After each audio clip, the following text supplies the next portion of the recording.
everyone.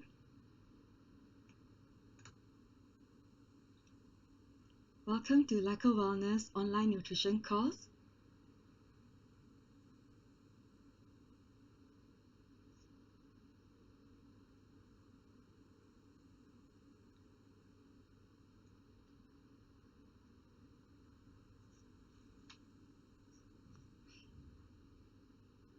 Tonight we're going to talk about the healing power of protein, and our class will start in 4 to 5 minutes. I'll see you in a while. So meanwhile, if you have friends whom you think can benefit from this workshop, from this talk, do invite them to come in, right? So that we can all learn together.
Alright, we'll be starting in a minute. Okay, so meanwhile, or right now, if you have any questions about protein, any at all, you can type in under the comments so that later I could look at it and we could answer your questions. Alright.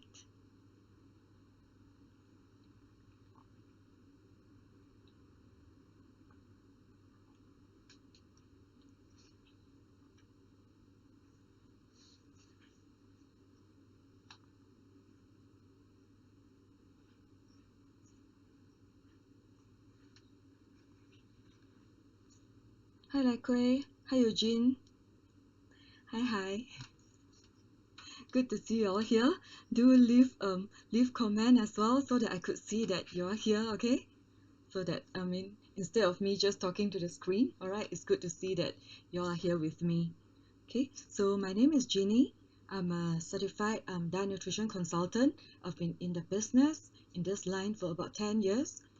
And today is really my pleasure to be able to share with you in this online nutrition course on the healing power of protein. I think shall we start now? Okay, can hear me well, right?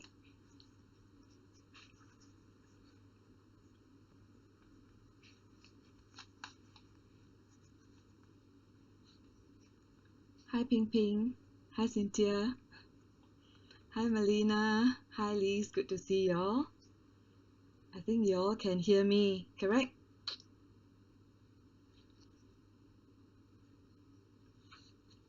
Okay, let's get started.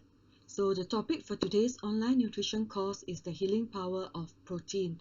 So what is so special about protein? What is actually protein? Lately, when I did many consultations, I've got a lot of questions on protein actually, especially from the very young clients or young friends. There are a lot of questions that I have on protein. So I think today is a good session that we'll be able to go through some important functions of protein and how it could actually benefit us. So let's go. So when we talk about protein, I think this comes to our mind. We think about the meat, the fish, egg. Maybe you also think about milk, cheese, yogurt, also nuts. Okay, and of course some plants. We know that certain plants like soy, the pea, all contain protein. Okay, so protein should be very abundant in our diet. We should be having enough of it technically. So why do we still need to discuss about protein, right? So what is actually protein? Protein actually comes from the Greek word pretos. I can't quite pronounce it, but it means primary or holding the first place. It's really true that in our body, in a human body, besides water, protein is the most abundant material that make us up. Okay, from our hair, all our cells, all the way head to toe, everything is made of protein. Okay, that's about 20 to 25% of protein in our body, and is one of the most important substance, of course, in our body. But what is protein made of? Protein actually are made of over 20 amino acids. So these are the amino acids that make up protein. So you can think it this way. Amino acids are like alphabets. Like, A to Z, the different alphabets, we have 26. And when you use the alphabets to form different words, these are the different proteins. And different proteins or different words will have different function in our body.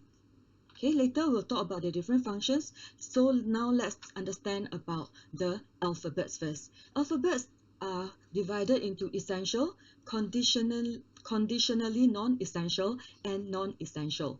Okay, essential is very simple. The body totally cannot produce. We have to take 100% from food. Okay, we have to take it externally. Conditionally non-essential, certain times the body could actually synthesize and produce it ourselves. Okay, except for people under certain condition, they might not be able to produce these amino acids. For example, the elderly, for example, people who have digestive problem, very young babies, very young kids, they are not able to produce these non-essential amino acids. Okay, and the non-essentials are simple. This five, the body could actually synthesize it, provided we have enough amino acids, we have enough raw materials. So these different amino acids, they form in different chains, could be short chain or long chain, and with that it serves different functions in our body. Okay, so this is the first part. Amino acids make up, proteins are made of amino acids. So what are the essential amino acids actually? There are essential amino acids. First of all is phenylalanine. Okay, it's up to you whether you want to remember these names, but they serve different functions. For example, this phenylalanine is important for the structure and function of enzyme. Okay, it's also important to produce other amino acid. Then we have lysine, which is for energy production, immune system, collagen, and elastin. I know collagen is one of the important topic that a lot of young people ask me about. Well, collagen is the most abundant protein in our body. Okay, it has got many functions. It's not just to give us good skin. Okay, we can talk about that later. Then there is threonine, the third one, which again important for collagen and elastin. Also skin and connective tissues like our ligament, like our tendon, all this. We need this essential amino acid. Then we have tryptophan. Tryptophan is an interesting one. It helps with our appetite, our sleep, and our mood. So if you have friends who think that, why is he always very moody, not in good mood, not able to sleep well? Okay, tryptophan is something that can help actually. Okay, methionine helps with metabolism, detoxification, and also tissue growth. Histidine, okay, reduce histamine, which is very important for our immune response, help us in our immunity, also our sleep and wake up cycle. Okay, so these are the 6 already, and the last 3, essential amino acid actually combined together, they are the branched chain amino acid, BCAA, which is a chain branching off from one side. And these three are responsible mainly for muscle growth, muscle regeneration, okay, wound healing, okay, muscle metabolism, okay, and immunity functions as well. So these are all the 9 essential amino acids that the body cannot produce totally. We need to get from food. So having said that, first of all, I think what we want to know is that it's important to have enough essential amino acid. And secondly, what exactly when all these amino acids come together to become protein, what does it do to our body? I think that is also very important. So let's talk a bit more about protein functions. Okay, first of all, that you can see on the far left is actually hormones. There are two types of hormones in our body. One are actually cholesterol or fat-based hormones. The other type are protein-based hormones. So we know that protein is important to synthesize, to produce hormones in our body. And protein-based hormones include the growth hormones. That's why if you look at the protein requirements for kids, per kg of body weight, they actually need more than adults, okay, in terms of the protein because of the growth hormones, okay. Another protein hormones is actually insulin. So we know that if there's anyone with insulin resistance, the insulin function, the pancreas is not function very well, we do need the protein to help in the synthesis, in the production of insulin hormones. The next one is protection. Protection is important. We know that our T cells, our immunity cells are actually made of protein as well. So for anyone who has got low immunity, fall sick easily, okay, catch cold, fall sick very easily, protein is something that you might want to look at to increase so that we have enough protein to produce the protection cells for our body. Okay, the third one will be transport protein. So what does transport protein do? We know that our blood actually goes to every cells in our body and it carries oxygen and nutrients to all our body parts. That's primary 6 science, yeah. I'm studying with my daughter now. So, and also um, bring away all the waste, okay, from all the body parts into our lungs, into, to detoxification. But what in the blood that's actually doing that is actually the hemoglobin and albumin. These two are also made of protein. So our red blood cells, okay, we know that red blood cells is needed to carry oxygen, to bring back carbon dioxide. All this is made of protein as well. So it's important. That's why whenever we do consultation with clients, whenever we suggest to take any supplements or to increase any intake of certain nutrients, protein is always come into play because you need that to transport all the nutrients to all the parts of our body. No point having all the vitamin C, B, etc., but there isn't enough protein to transport it to all the body parts. Okay, then we have storage protein. Storage protein is in the muscle. Mainly 50% of protein is stored in the muscle, not a lot. The rest are actually in the kidney and also liver. So these are the storage protein. The next one, the important one, is enzyme. What are enzymes? Enzymes are chemicals that is produced by our body to help with, for example, digestions. We have amylase, lipase, pepsin, all this in our digestive tract to help to break down and digest, for example, carbohydrate, okay, protein, fats. So in order to digest food, to break down nutrients into smaller units so that the body can absorb, enzyme is very important and is also made of protein, different types of protein. Of course, the last but not least is the structural protein. Structural protein is in our skeleton, in our bones, in our muscle. Okay, of course, our skin, our hair, all that as well. So you have got the collagen, our elastin, and all that. And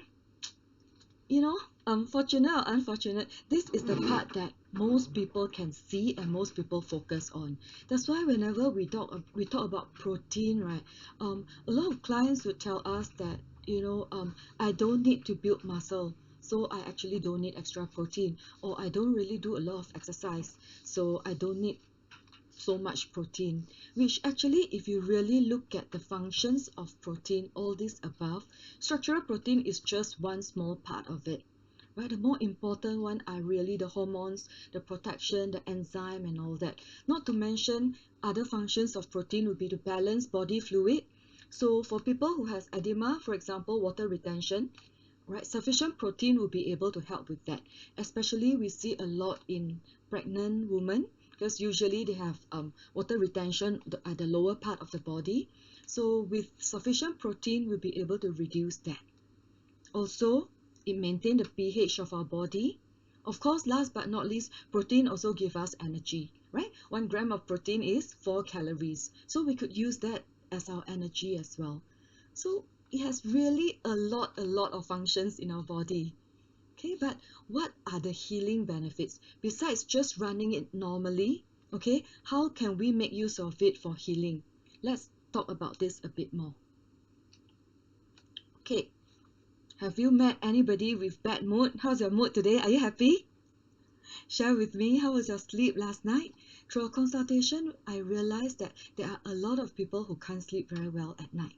Okay, be it because of stress, because of work, or because they have too much, too much of the computer or iPad or phone right before they sleep. So sleep is very, very important. We always recommend at least 6 to 8 hours of sleep for adult, and sleep has been able to help in many biological functions. For example, for people who want to lose weight, who want to build muscle, sleep is very, very important. It helps with our mood for sure. Okay, it helps with our immunity as well, of course, energy level, etc., etc. So for people who have trouble sleeping, okay, what we can do in terms of nutrition support is really like what we say just now, to include food with tryptophan. Okay, take more food with tryptophan. Okay, some people believe that turkey has a lot of tryptophan, but actually the soybeans, okay, which is protein, okay, codfish, spirulina, okay, cheese, persimmon cheese, these are things that we could include in our diet as well to increase the tryptophan, especially towards the evening time, okay, and to help with the mood and sleep. Of course, we should cut all the things that could excite ourselves as well. For example, caffeine, okay, all that we should cut down, taper down towards the end of the day. And this is the amino acid that we could increase, okay, to help with sleep and to help with the mood as well. So we have seen many success in this. For many of the clients who can't sleep very well, they can drink just a cup of warm protein before they sleep in the evening. That would help to soothe the nerve, and that will help them to sleep better. Okay, so that is to do with mood and sleep. How about peptic ulcers? Have you met anyone with peptic ulcers or 胃溃疡? So this is actually a burning of a hole in the stomach. Usually is caused by a bacteria, Helicobacter bacteria. It could also be caused or further agitated by spicy food. If you take a lot of spicy food, okay, a lot of stress, irregular meals, a lot of people who tell me that they skip meals or they don't take breakfast, etc. So this could cause peptic ulcer as well. Basically, because our stomach is very acidic, okay, and there's this layer of lining on our stomach lining that's actually protecting our cells from the stomach acid. But if the stomach acid is too much and the protective cell is not able to regenerate fast enough, okay, because the stomach acid has always been eroding the stomach wall, okay, so there'll be a hole in the stomach wall and start to give us problem. Okay, of course, taking of medication as well, taking of medications such as painkillers and all that on a regular basis. So what is actually the best healing, okay, for peptic ulcers? Of course, we want to eat regularly. We want to cut down on stress, cut down on very acidic or spicy food. Okay, but what we can do, okay, according to the medical professionals, during acute phase, we need at least 1.2 gram of protein per kg of the body weight, okay, for recovery. Okay, this is the time when the person still have the pain, can still feel the acute pain.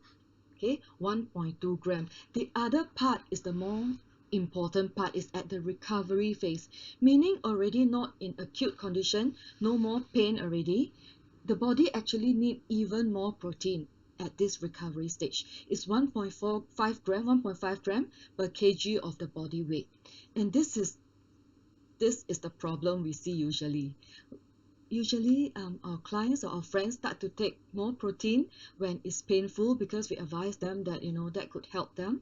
But the minute that the pain went away, they thought that they have recovered, the protein intake went down drastically, and that really doesn't help with the long-term maintenance.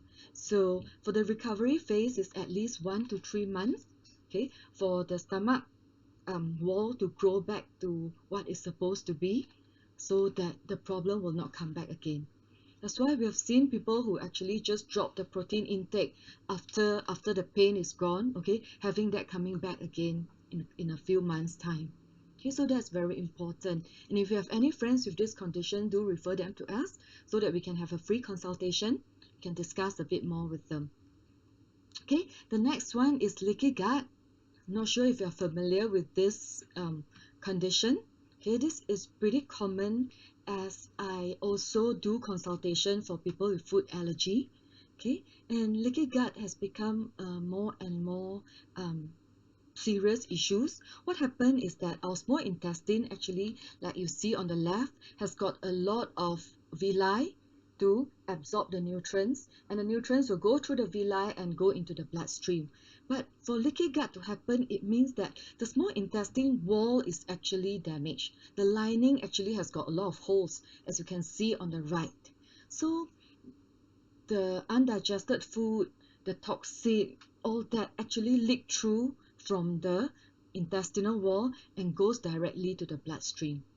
So you can imagine this person will have very nutrition deficiency, okay, because the nutrients cannot be absorbed properly, poor immune system.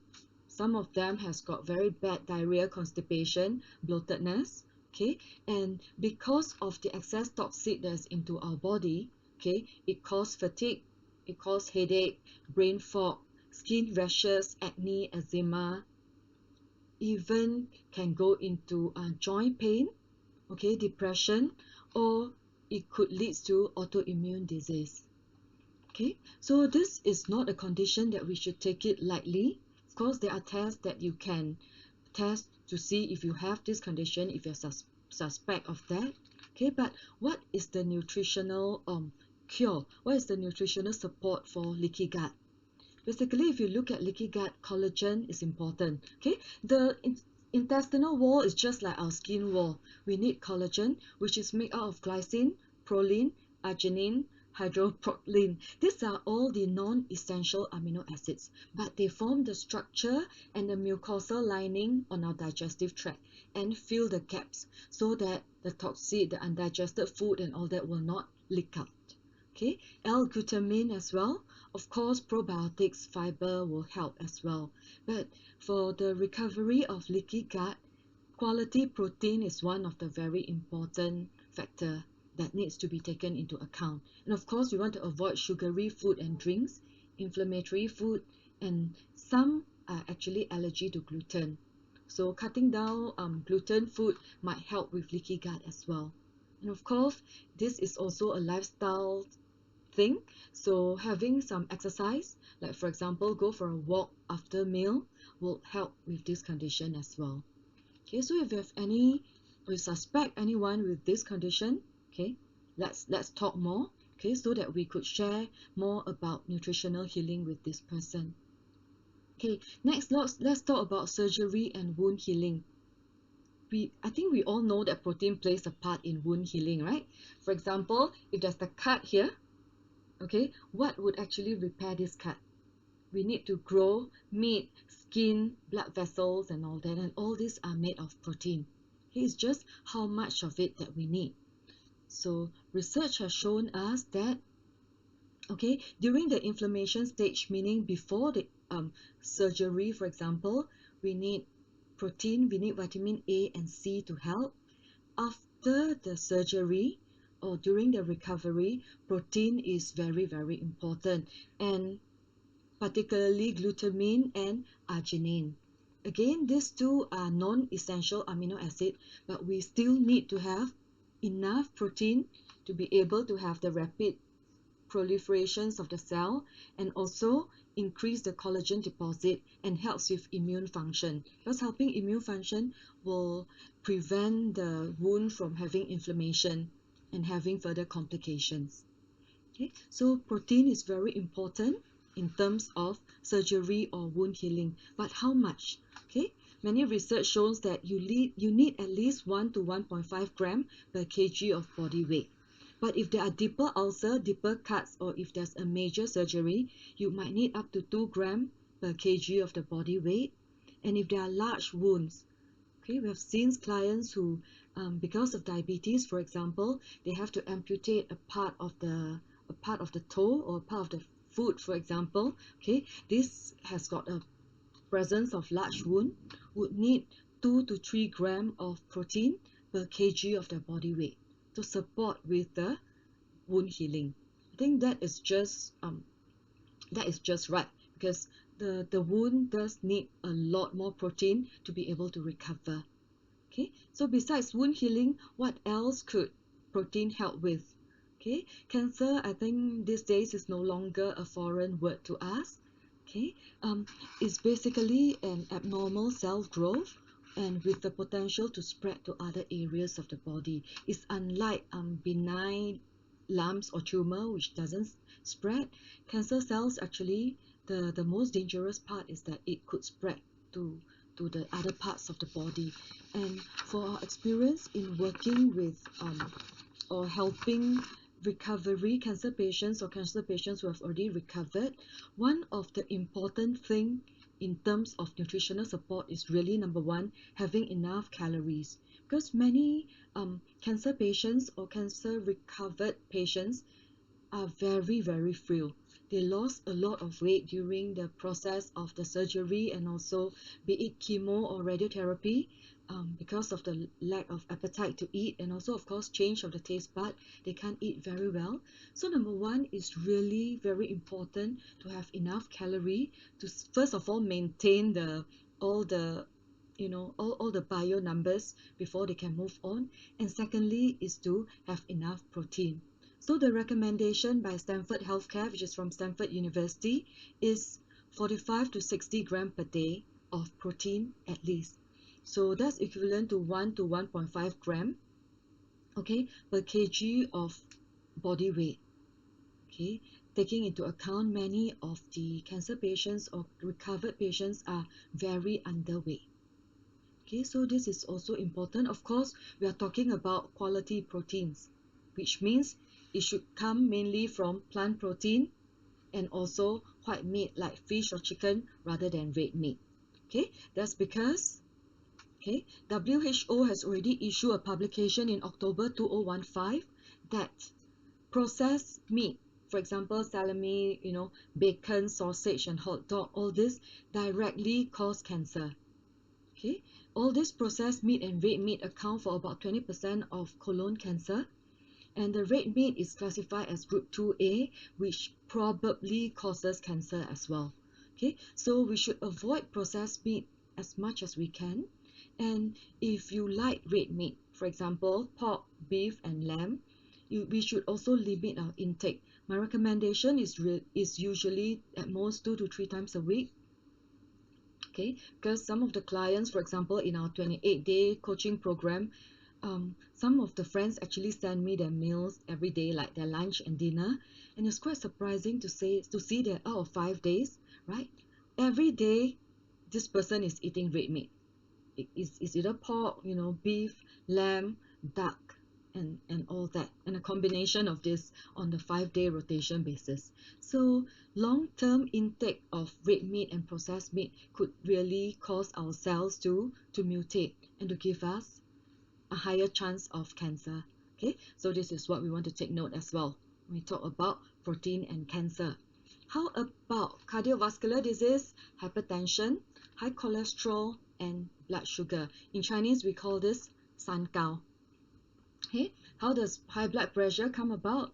Basically, it usually starts with high cholesterol, our blood become thickened by cholesterol and or form plaques, so that the blood flow is not so smooth in our body. With that, the heart have to pump harder so that the, the blood can flow through to bring all the nutrients to all the body parts. Okay, and sometimes it's complicated because of high blood sugar as well. You know, any drinks, right? For example, any of the drinks, let me have some. If the drinks are sugary, is sweet, it becomes very thick and it's difficult to flow through. So if the person also have high blood sugar, it make the heart, it have to work even harder to pump the blood over to the whole body, right? For the nutrients to go through. So over time, what the heart will develop is that the epithelium, the heart muscle will become enlarged because of the constant working heart. Okay, so it become enlarged and it will cause cardiovascular disease, meaning heart disease, different types of heart disease. So how do we change that? Okay, cardiovascular disease, hypertension, cholesterol, and blood sugar is not exactly a disease. Okay, it's actually a metabolic syndrome, meaning these are things that the body develop over time because of our lifestyle and because of our diet. Okay, we might be eating too much of the fatty food, too much fats, too much carbs, too much sugar, that starting to cause this issue. So besides taking care of our lifestyle and our diet, okay, nutrition support for cardiovascular disease, generally we can look at a portfolio diet. What does a portfolio diet consist? Meaning every day we can eat a portfolio of this type of food. 42 grams of nuts, okay, that will include walnut, almond, cashew, etc. 50 grams of plant proteins. Hopefully it can be from soy, beans, peas, chickpea, lentils, etc. Plants protein only. Okay, we are not looking at animal protein at all here. And 20 grams of soluble fiber that can come from oats, parsley, okra, of course the fruits, apple, orange, guava, and all that, to get 20 grams. 20 grams of soluble fiber actually is quite a lot as well. We can talk about that in another session. Okay, like 2 big pieces of papaya, we are only looking at 4 to 5 grams of fiber. Okay, and of course another 2 grams of plant sterols. So research has shown that by eating this way, over the long term, it has got a positive effect, okay, to bring down hypertension, cholesterol, and blood sugar. Okay, so again, it talks about protein, especially plant protein. And numerous research, there are more than 50 research, if you search online, to say that soybean protein, okay, can help with cardiovascular disease, can help with hypertension, can help to bring down bad cholesterol as well. And most of these research are looking at 25 to 50 grams of plant protein on a daily basis. I think that is the most important thing. For one day, it's not difficult to take 50 grams of protein or plant protein. But how about day in, day out on a daily basis? Okay, if we don't build it into our diet, it's very easy that it's just forgotten. Okay, so it's important to have that as well. Okay, plant protein. And also this research says that plant-based diet improve not only blood sugar but also body weight, blood pressure, cholesterol, all that at the same time. Sometimes no drugs can do that. I think many of our friends here can testify that.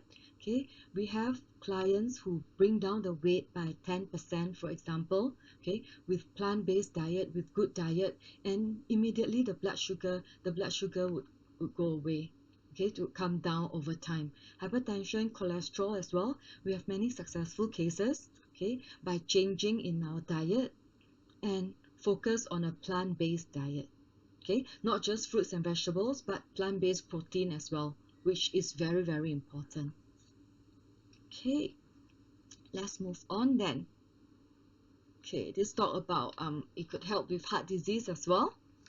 Okay, so this research actually say that for diabetes, for example, okay, if we take processed red meat versus unprocessed red meat, there's also a difference in the relative risk of diabetes and cardiovascular disease, right? So the moral of the story is go for plant-based protein as much as you can.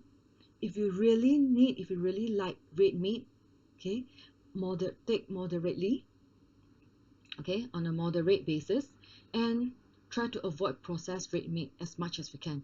The harmless, hot dog bun, the what's called that, the sausage on your pizza and all that might look harmless, but actually over time it could cause all this health issue.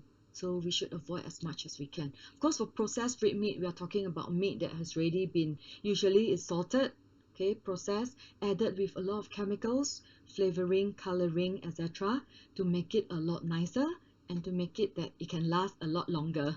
Okay, so these are all processed red meat that we should try to avoid. Okay, let's look at the next one, autoimmune disease.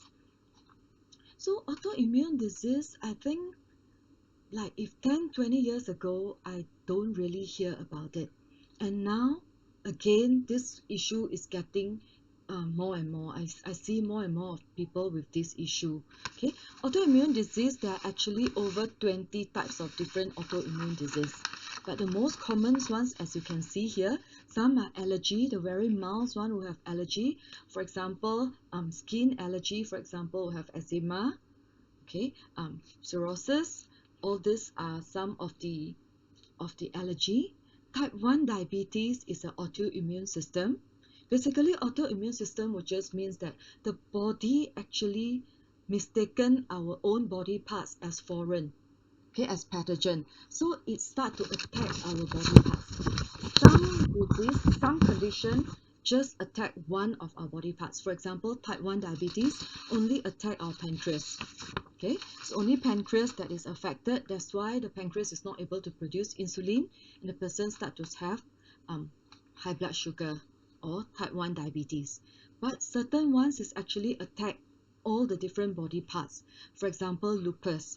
Lupus is an autoimmune system, started with a skin disease, okay, because you see the rashes and you see some butterfly rash, okay, over the skin, but actually it's attacking the whole system, okay. For example, it actually attacks the joint, the kidney, the brain, and also the heart. Okay, and asthma, we know asthma is another one which generally attack our respiratory system. Okay, grave disease is another one, mainly attacking our thyroid. Okay, and with that it affect the metabolism, okay, etc. And we have rheumatoid arthritis, which is mainly attacking our joints. Okay, so some people who experience that, their joints become stiffer and painful. They can't even bend, some can't even bend their hands properly. So these are all the autoimmune disease. While research is still ongoing on a lot of this autoimmune disease, and many can't actually pinpoint what causes it. Okay, doctors would tell you that we don't know what actually causes it. Okay, and some people might be more likely to have it than others.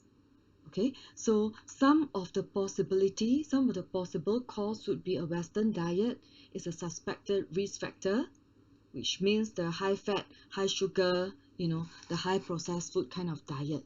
That's why the first thing that if we see any clients with autoimmune disease, the first thing is to cut processed food, especially processed red meat, processed sugar, and all that, because all this food has proven to cause inflammation to the body to start with. Okay, so these are the things to avoid, like alcohol, processed meat, caffeine. Okay, but what is good to add on to help, okay, to support the autoimmune disease would be number one, probiotic. We know that probiotic help to improve our gut health, okay, and increase our immunity as well.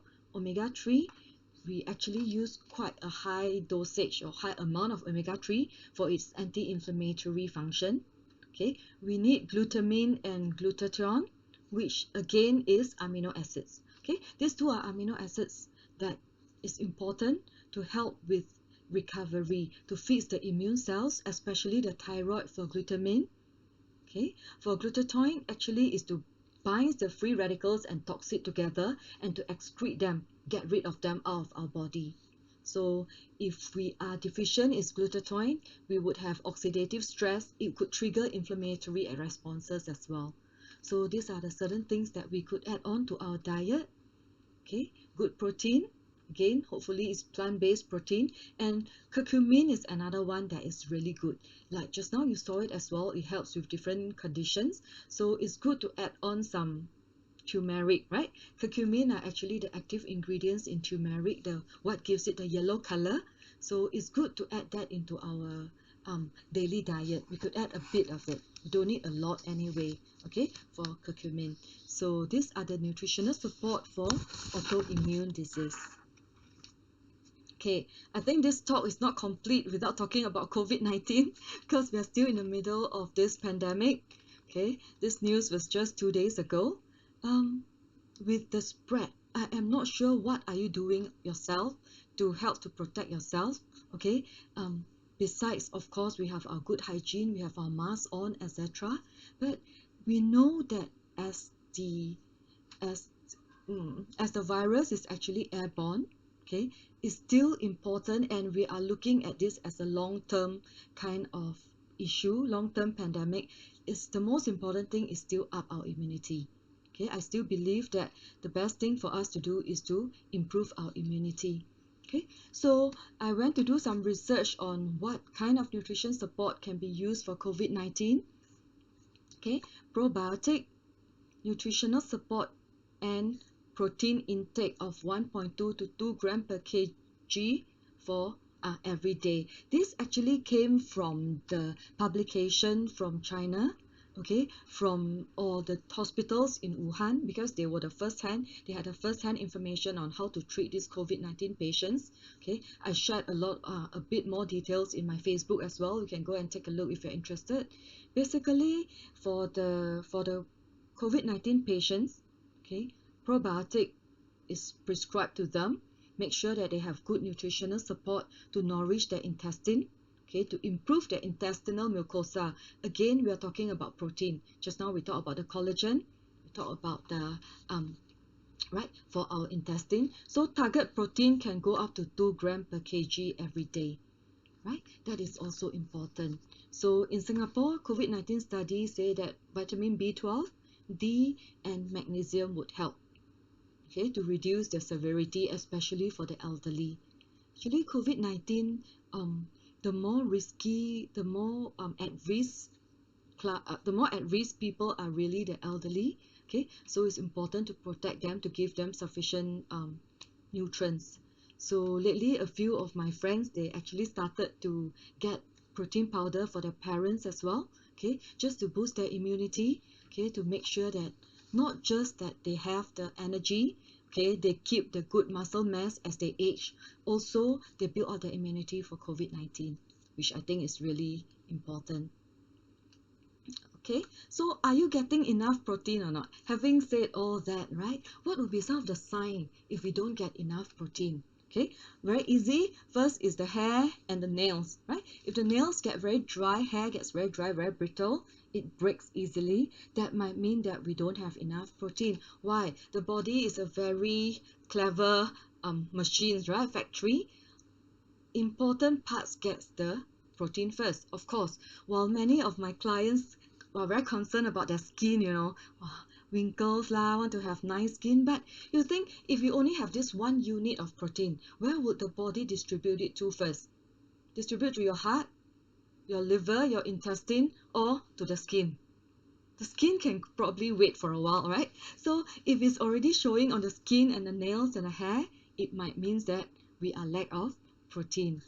Other kind of symptoms could be, not symptoms, other signs would be the workout. We cannot work out very well. For people who exercise, for example, you've been doing the same exercise this week, every week, but every week you still feel very tired. You still feel the sore and the pain. That might mean that we don't have enough protein for repair and recovery. Okay, for some people who lose weight, if you stand on a body analyzer scale and you see that while your weight come down, your body fats didn't go down as much. Your body fat could maintain or even go up, but your muscle mass actually came down. This is not a good sign. Okay, so weight is just a number. We really want to bring down body fats and maintain healthy muscle mass for the long term. So if this is happening, if you are losing muscle instead of fats, okay, you might want to look at your protein intake to increase that. Okay, your sweat actually smells like ammonia. It could mean that the body is actually breaking down the protein from our muscle to use. Okay, especially those who do a lot of exercise. Okay, you feel very exhausted, you feel very tired. Okay, fatigue, tiredness is one, or you feel under the weather. That means fall sick easily. Okay, have a lot of allergy reaction, like in and out of aircon room, you will sneeze, you will start to sneeze. Take 1 or 2 pieces of chocolate or durian, okay, you start to feel like feverish and just not well. Okay, that would also mean that the body could lack certain protein, okay, in order for the body to have enough enzyme to properly digest the food. Okay, have enough protective cells to protect ourselves, to help with our immunity. Okay, so these are some of the signs that we can gauge ourselves. But if you want to look at RDA, which is the recommended daily intake for protein, I would need to clarify. I will need to clarify. Important, I need to say 3 times. RDA is the recommended daily allowance, and this is the minimum amount that you need to take to prevent disease in the long term. Again, RDA is just the minimum amount that you need to take to prevent disease in the long term. This is not the maximum. So the RDA for protein for healthy adults actually range from 0.8 to 1.4 gram per kg of the body weight per day. Okay, so if I look at, for myself, I'm 50 kg. If I look at 1.4, for example, I need 70 gram of protein every day. And how much is 70 gram of protein? 70 gram of protein doesn't mean 70 gram of chicken breast or 70 gram of salmon. No, 1 egg, which is about 60 gram, give us about 6 gram of protein. So if I want to rely my protein totally on eating eggs a day, every day I will need to take 12 eggs. That's about the whole rack of eggs. Okay, of course we can't do that, right? And of course we are not taking it in one meal as well. The best way to take this protein is to spread out in 3 meals, hopefully equally. That will mean that every meal I need about 20 to 25 gram of protein, which is about 4 eggs a meal. 4 eggs worth a meal, or a chicken breast a meal for all the 3 meals every day. Okay, you might start to see why many of us don't have enough protein, especially we are taking an Asian diet. Okay, Asian diet usually is rich with a lot of carbo, very little protein, and also vegetables. That's why over time we see people, as they age, they lose a lot of muscle mass. Okay, either become very frail, very skinny, or they put on fats instead. Okay, the fats would replace the muscle. Okay, so this is what we want to avoid. So how much essential amino acid do we need? Okay, not just protein.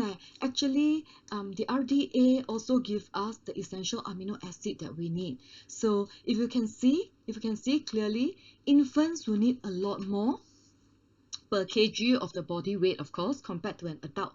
For example, for histidine, an infant will need 32 mg per kg of the body weight, while adult only need 14.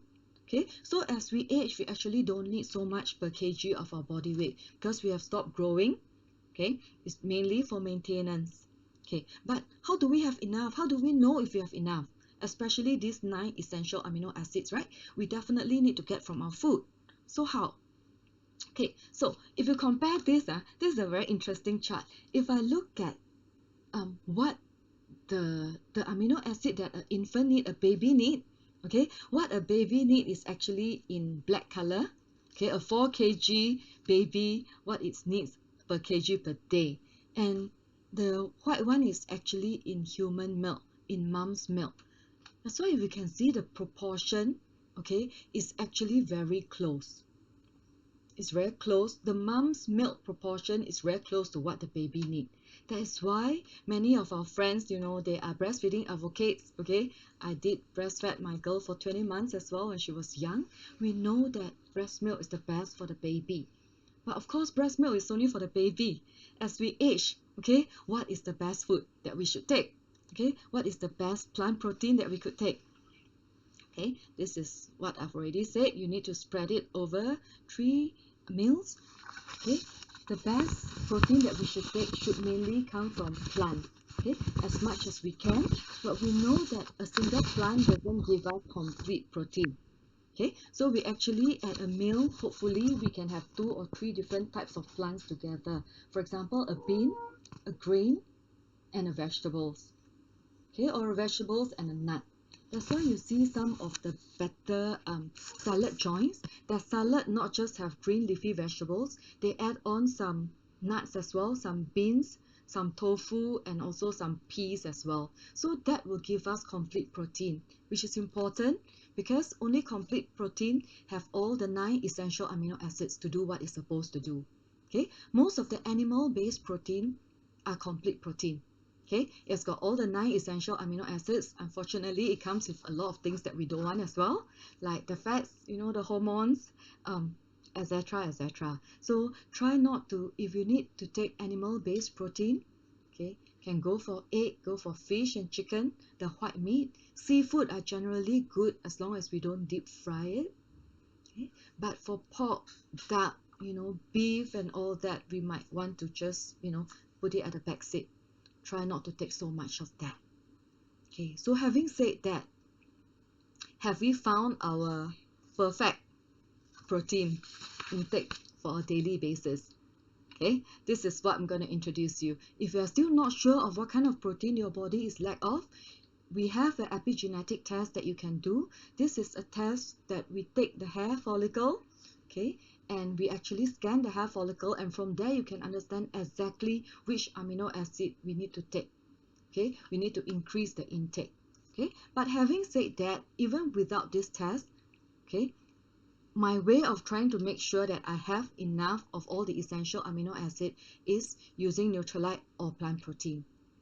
Why? Let me tell you. All plant protein has got PDCAS of 1, meaning 100% can be absorbed and used by the body without having to digest it. Okay, 1 scoop gives us 8 grams of protein. Is soy, pea, and wheat. Is 100% vegetarian with all the 9 essential amino acids. So the 3 has already been mixed already. The 3 would be the soy, pea, and wheat. Okay, this is not just having the soy powder or having the wheat into powder. These are extract. So it's low in purine, suitable for people with gout. A lot of people with gout are very concerned about taking protein.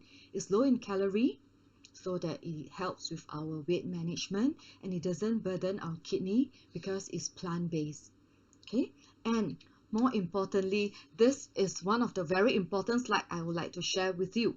Just now we talked about the amino acid, essential amino acid. This is actually the requirement for the adult 19 years old on the first, okay, on the first column. The second column, I'm looking at, like for myself, an adult which is about 50 kg. This is the amount of essential amino acid that I need for the day. Okay, for one day I would need 10,000 mg, which is 10 grams of essential amino acid. So on the far right, just here, is our all plant protein per serving. How much of the essential amino acid is there?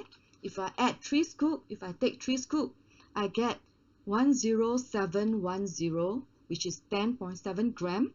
And if you look at the makeup, if you look at the proportion of the protein from our Nutritional all plant protein and what I need from my RDA, is very, very close. Histidine, 6 to 7%, isoleucine, 9 to 11%, leucine, 20%, lysine, methionine, phenylalanine, threonine, tryptophan, valine, very, very close. So this is the interesting thing. The more research that I do, the more I appreciate our Nutrilite products. So for this, just by taking 3 scoops every morning, that's my breakfast together with my body key, I am already assured that I have met my RDA in terms of essential amino acid. Is that good? That gives me the peace of mind. Okay, lunch, dinner, of course, I will still eat. I'll still take I had salmon for dinner just now. I had some eggs. Lunch includes some eggs as my protein source. But just breakfast, just that 3 scoop, I know that I have already met all my, okay, the basic, right? We say RDA is the basic that we need over the long term to prevent disease. This is done. With 3 scoop of all plant protein, this is done already. How do you find that? Okay, that gives me really a peace of mind. Okay, and I know exactly what I'm taking. And this is like, this is like the breast milk for the adult. Okay, because it meets the requirement, it meets the percentage of the essential amino acid that exactly what we need. Okay, so I found my breast milk. I'm not sure about you. Okay, you can think about that. So besides all plant protein, we also have different green tea protein. Okay, this is the green tea protein. The special thing about green tea protein is that on top of the essential amino acid, all the 9 is there. It also has got 250 mg of calcium. It has got soy isoflavones, which is important, especially for elderly. And it has got the non-essential amino acid as well. So let me show you what it has. Okay, besides all the essential amino acid that you can see on top, the non-essential or conditionally essential amino acid is there as well. So there are 2 things that is especially high, which I was very curious, so I went to take a look. One is glutamic acid, which is highlighted in yellow. The other one is aspartic acid. So glutamic acid, when I read about it, I find that it helps nerve cells in the brain to send and receive information to all parts of the body. Okay, so we know that our brain need to send signal for my hand, for me to direct my hand to move, etc. And it involves in learning and memory. Is that important? Yes. And usually we recommend this green tea protein for the elderly because of their brain. We need additional glutamic acid to help with the brain function. Okay, sending of the signals and also learning and memory, because these are conditional essential amino acid. For people with certain body condition, the body might not be able to synthesize. That's why Nutrilite has already put it in so that the vulnerable group, the elderly, can take this. Okay, next one. We also have protein in mixed berry. So besides the essential amino acid and non-essential, it's got 30 grams of vitamin C and 250 mg of calcium. Okay, this one we generally recommend it for the young kids. Okay, many kids love it. And let's look at the non-essential amino acid. Many of the conditional non-essential amino acids are also there. Okay, and what I want to share with you is this aspartic acid.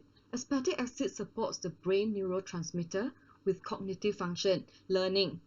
Okay, helps to run the Krebs cycle, which generate ATP, which is energy for all the cells, helps with building healthy DNA, immunity, also for toxic removal. Okay, so these are also important functions in our body and is already included in this mixed berry protein. So I'm looking at a teenager, okay, a youngsters, maybe 13, 15 years old or 40 kg. Again, one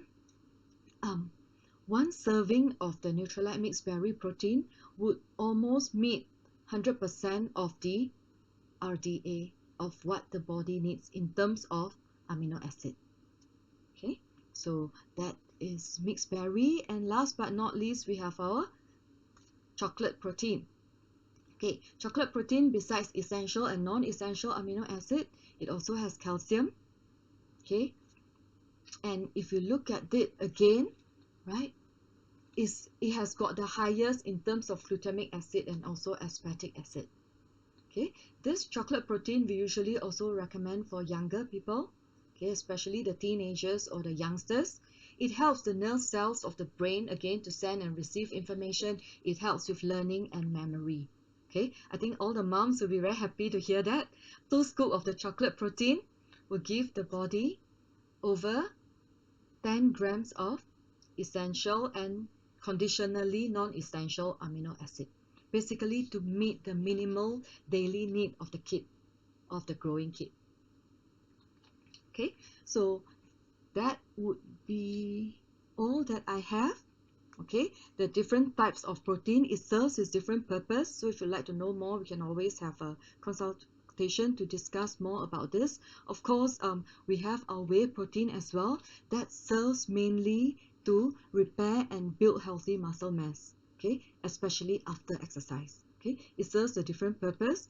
And this is actually consists of whey protein. Just now, all the three that we talk about are mainly plant protein, and this is animal based. Okay, this is a whey protein. Okay, so let's come back to the summary. Okay, for those of our friends who still need to bring down our weight, have any health conditions, for example, cholesterol, high blood sugar, hypertension, gout, etc., to work on. Okay, let's look at our 28-day fitness coaching program. It's just 28 days, or our Wellness 45 program, which is specifically focused on metabolic syndrome. Or we also have our Fit Freak program for especially the younger people who wants to keep fit, who wants to stay healthy and build strength. This is our phase 1. We can look at this. We can use this program to help us to bring our weight down to normal, to bring down our body fats, to build our muscle mass to our ideal stage. And for phase 2, we can use our Nutri Happy Meal, what Lico has discussed last week, and especially focusing on protein, healthy plant-based protein, to help us maintain our healthy weight in the long run. So this is a more sustainable way to us to maintain our healthy lifestyle, right? And also to keep fit and stay healthy long term, instead of just having to think of what to eat every day. Just eat based on our habits or based on our liking. I would rather use at least one meal, which is our Nutri Happy Meal, to settle the baseline requirement first. Then we can move on to eat what we like to eat. Okay, hopefully that makes sense to you. If you have any questions, please write down. Okay, and we could discuss later. So I'm going to share with you what's happening next week. Next week, same time, next Monday, 9:30 to 10:30. Liz will be sharing with us in Mandarin. Okay, 如何调理胆固醇还有脂肪肝。